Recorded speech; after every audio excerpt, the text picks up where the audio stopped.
जय हिंद दोस्तों। अगर आप किसी जॉब की तलाश कर रहे हैं, गवर्नमेंट जॉब की तलाश कर रहे हैं, आपका जज्बा है कि आप देश की सेवा करें, अपने लाइफ को देश के लिए सेक्रीफाइस करें, तो आपके लिए अगले आने वाले 10 मिनट काफ़ी लाभदायक होंगे।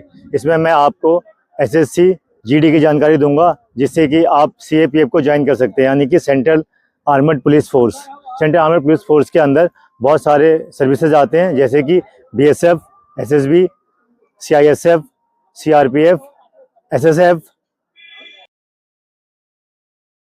Narcotics control bureau. Narcotics control bureau में सिपाही पद पे भर्ती होती है।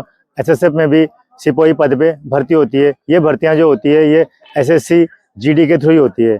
एसएससी जीडी के थ्रू सीएपीएफ के अंदर कांस्टेबल और एसआई की भर्तियां होती है।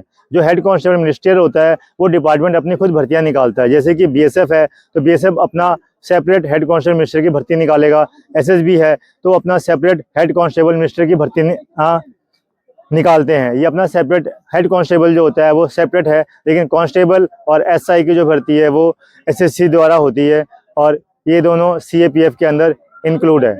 आपने 10th क्लास किया है, आप एसएससी जीडी का फॉर्म भरना चाहते हैं, तो ये इसका नोटिफिकेशन हर साल आता है। एसएससी के कैलेंडर में इसकी डेट मेंशन होती है। इसमें आपको रिटर्न एग्जाम क्वालिफाई करना है। रिटर्न एग्जाम के बाद आपको फिजिकल और मेडिकल क्वालिफाई करना है। उसके बाद आपका मेरिट लिस्ट में नाम आएगा तो आप ज्वाइन कर लेंगे। इसमें 160 मार्क्स से रिटर्न एग्जाम होता है।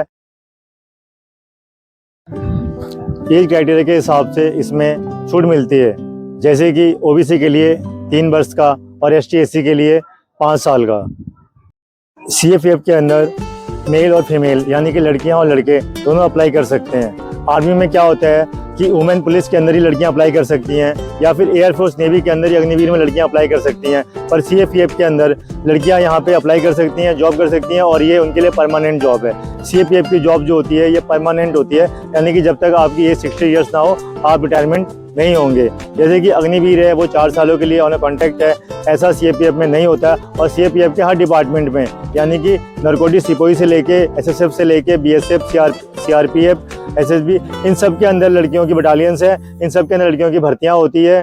असम राइफल भी ज्वाइन करने के लिए एसएससी जीडी के द्वारा ही होता है। असम राइफल भी सीएपीएफ के अंदर आता है, यानी कि ये भी गृह मंत्रालय के अंदर आता है। असम राइफल की खास बात यह है कि असम राइफल नॉर्थ ईस्ट में सेवा प्रदान करती है, और असम राइफल में जाने के बाद आपको आर्मी की तरह ही कैंटीन कार्ड की फैसिलिटी होती है, यानी कि चिप लिमिटेड समाज की तरफ से जैसे आर्मी पर्सन को कैंटीन की सीएसडी की फैसिलिटी है, ठीक उसी प्रकार से असम राइफल को आर्मी की कैंटीन की फैसिलिटी है।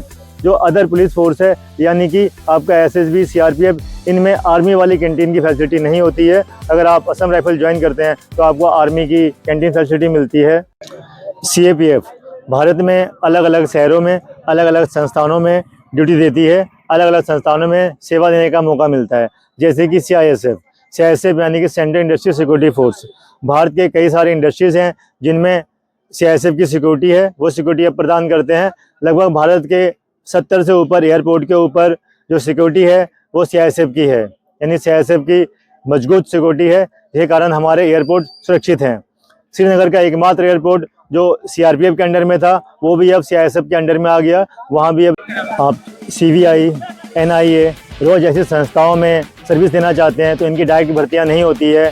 सीएपीएफ से ही जवानों को सिलेक्ट किया जाता है इनके अंदर सर्विस करने के लिए, यानी कि एसआई का भी सिलेक्शन होता है, इसमें हेड कांस्टेबल का भी होता है और कांस्टेबल का भी होता है। समय समय के अनुसार से डेपुटेशन फॉर्म आते हैं, जिसके द्वारा आप रॉ यानी कि जो इंटेलिजेंस विंग है इंडिया की, एनआईए ये भी इंटेलिजेंस विंग है, इसके अंदर भी आप अपनी सेवा प्रदान कर सकते हैं। इसके साथ में भी आपको फॉरेन के अंदर भी जाने का मौका मिलता है। फॉरेन सर्विस में अगर आप असम राइफल में तो आपको इवन मिशन के द्वारा आपको मौका मिलता है। ये वीडियो काफ़ी लंबा हो गया।